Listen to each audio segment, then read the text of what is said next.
వచ్చి ఉన్నాయి. ఎందుకంటే ఇద్దరు పిల్లలు ప్రేమించి ఉన్నారు కదా, వాళ్ళ అంజుల పిల్లలు. మరి వాళ్ళ అమ్మ అయితే ఎంతగా ఒత్తిడి చేసేది ఆ పిల్లని. ఆ పిల్ల వాళ్ళ దేవుడిని నమ్ముకున్న వాళ్ళకి మన సెట్ అవ్వదు. ఆ రకంగా ఆ పిల్లని గొప్పగా బాధ పెట్టించేది వాళ్ళ అమ్మ. ఆ పిల్ల బాధపడితే ఈడు కూడా బాధపడాడు. నాకైనా మనశ్శాంతి. ఆ పిల్లడు కొద్దిగా దిమ్మిగుంతే ఏటి పివ్వా ఈ పిల్లడు ఎలాగుంటాడు అనేసి నాకు బాధ అనిపించేది. ఏది ఏమైనా సరే దేవుడి మీద నేను బరువు భారం వేస్తాను. దేవుడికి సమస్తము దేవుడు తెలుసు, సమకూరుస్తాడని నన్ను విశ్వాసం ఉంచి ఉన్నాను. మరి నా ఇంట్లో 7 వారాల ప్రార్థన పెట్టిస్తాను. దేవుడే బయలుపరుస్తాడని నా హృదయంలో కలవరపడేది మనసు. అప్పుడు ప్రార్థన పెట్టించుకున్న తర్వాత ఫస్ట్ వారంలోనే దేవుడు బయలుపరిచున్నాడు. బుధవారం నాడు నైటు ఇలాగా బాప మా అమ్మాలు వెళ్తాండ్రు ఏవో మాట్లాడాలట అనేసి అంతప్పుడు బేబా నేను అవలకి ఇప్పటికిప్పుడు చెప్పాలా, వాళ్ళు రేపు రమ్మండ్రట అనేసి నేను అంతప్పుడు మరొక రోజు వెళ్దాం నాయనతో మా అమ్మ వెళ్ళిపోయింది. బాప మరి 3-4 ఎంతమంది మీరు రండి మాట్లాడాలట అంతేనే. మరి ఏం మాట్లాడతారో నాకే తెలీదు. ఆ పిల్ల అనేసిందో అప్పుడు నవీన్ని బయలుదేరించినాను. గిడియాను నేను యాకోబానికి ఆ రాత్రి 9 అప్పుడు ఫోన్ చేసిన నా ఊరికలో ఉన్నానమ్మా.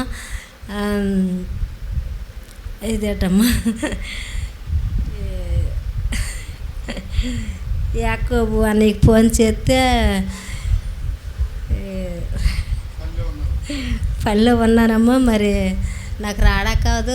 రాత్రి 1:12 అయిపోద్ది. జోసెఫ్ కూడా నేడు వాళ్ళ మాయవులో చనిపోండ్రట. జోసెఫ్ కూడా వెళ్ళిపోండు. మరి ఏం చేయాలంతప్పుడు మరి అన్నయ్య ఏదో ఒకటి బాధపడాలన్నయ్య మరి నా కోసం అంతప్పుడు సరే ఉదయం చెప్తాను అన్నాడు. ఉదయం కూడా చెప్పలేదు. నేను ఫోన్ చేశాను అన్నయ్య మరి వదిన నేను బయలుదేరించాను, వదినకు కూడా బాగులేదమ్మా అంతప్పుడు పివ్వ మా ముగ్గురమైనా అనేసి అంతప్పుడు మళ్ళీ మా చెల్లికి ఫోన్ చేశాను. రాజమ్మ చెల్లి ఎలాగ అవుతుందో నువ్వు రాయమ్మ అలాగ అంతప్పుడు మా చెల్లి మా మరిది వచ్చిన్నాడు. మరి నేనైతే ప్రార్థన చేశాను. పివ్వ వాళ్ళు ఏం మాట్లాడతారో అనేసి అంతప్పుడు మరి ఒక్కల ద్వారాగా మాట్లాడించాడు దేవుడు. వాళ్ళు దగ్గర 30 మంది దగ్గర నాకు వచ్చి ఉన్నారు.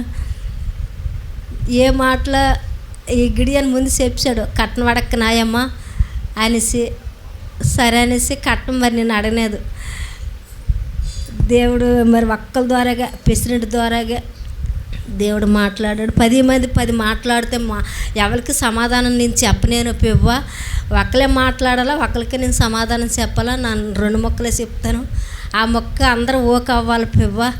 నేను ఆమె హెచ్చించబడాలా, అంజుల మధ్యన దూషించబడకూడదు పివ్వ. నేను నమ్మి ఉన్నాను అనేసి దేవుడి మీద నేను విశ్వాసంతో ఉన్నాను.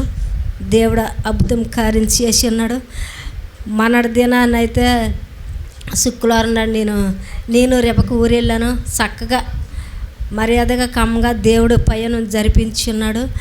మళ్ళీ ఆదివారం నాడు కూడా ఊరు వెళ్ళాము. అలాగా దేవుడు మమ్మల్ని తన రెక్కల కింద భద్రపరిచి ఉన్నాడు. ఆదివారం నాడు మరి ఆ పిల్ల వాళ్ళ చిన్న అన్న ఫోన్ చేసి ఉన్నాడు. రెండమ్మ మాట్లాడుకుందాం అంతప్పుడు ఈ పెళ్ళి డేట్లు పెట్టుకోమనరు.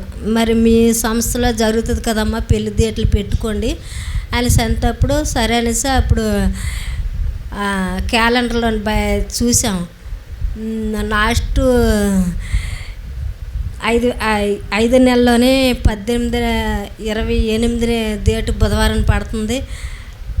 శుక్రవారం వాళ్ళతో చెప్పాను. శుక్రవారం ఆదివారం కాకుండా ఏ రోజు డేట్లు పెట్టుకున్నా పర్వాలేదు నేను అనేసాను. ఆ 2 డేట్లు ఉండకూడదు. ప్రతి 5 రోజులు కూడా ఏ డేట్ అయినా పర్వాలేదు అనేసి నేను అంతప్పుడు ఆ క్యాలెండర్ చూసి ఉన్నాము. గిడియంతో చెప్పాను. మరి పెళ్ళి పెతనం మరుసనాడు తొలి రోజు పెళ్ళి మరుసనాడు అయితే మనం అలసిపోతాం కదా నేను. అలా కాదు, ఒక 4 రోజులు 5 రోజులు ఉంటుందిగా పెత్తనం పెట్టుకుందాం అంతప్పుడు లచ్చారు నాడు పెత్తనం పెట్టుకోనమండి 22ని. మరి అలాగని సాలు కూడా ఓకే చేసి ఉన్నారు. మరి అంత మాత్రం కాదు, మరి కొంచెం ధనం కూడా మాకు దేవుడు పరచాల. సంబంధం సెట్ అయింది కానీ నా ఇంట్లో 1 రూపాయి లేదు. దేవుడే సమకూరుతాడు అనే రకంగా నేను దేవుడి మీద ఆశపడి ఉన్నాను. మరి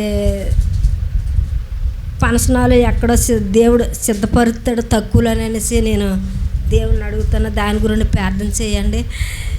మరి మా కుటుంబం 7 వారాలు అద్భుతం కార్యం చేయాలా దేవుడు కొందనాలు చెల్లించుకుంటాను. మరి మా వ్యాపారం కూడా పిల్లలు డ్యూటీకి వెళ్తేప్పుడు వచ్చేటప్పుడు తన రెక్కల కిందనే దేవుడు కాపుదలు ఉంచినట్టుగా దేవుడు మరి నా బండి చుట్టూ బోల్డ్ మంది తాగిన వాళ్ళు వస్తారు. నిన్న ఏమైంది, 2 తాగిన వాళ్ళు వచ్చారు. పొత్తి ఇవ్వమని డబ్బులు ఇచ్చారు కాదు, పొత్తి తీసుకుంటామన్నారు. పొత్తి అక్కడ పెట్టండి, డబ్బులు ఇవ్వండి, మీరు వెళ్ళిపోండి అంతే. ఇప్పుడు మాట ఆడుకుంటే అలాగే వెళ్ళిపోండ్రు. మరి ఎప్పుడు తాగిన వాళ్ళు నా దగ్గరికి పొత్తి కొండకు రారు. నిన్నటి దినాన్ని వచ్చి ఉన్నారు. తాగిన వాళ్ళు ఎప్పుడు నా బండి దగ్గరికి రాకూడదు, అల్లరి పెట్టకూడదు అనేసి నేను అంతే. అప్పుడు నా బండి వేసి దగ్గర 8 సంవత్సరాలు 7 సంవత్సరాలు అవుతుంది. అలాంటి గొడవలు ఎప్పుడు లేవు. దేవుడు కొందనాలు చెల్లించుకుంటాను. మరి నా బండి చుట్టూ దేవుడు దోతల కాపలా ఉంచినట్టుగా మీరు ప్రార్థన చేయండి. ఈ చిన్న సాక్షికి దేవుడు దీవించిన గాక. ఆమె హృదయ గిడియన్ ఉండడం కాదు, సాక్ష్యం ఏమీ లేదు. రైట్, పాట పాడతారా మరి?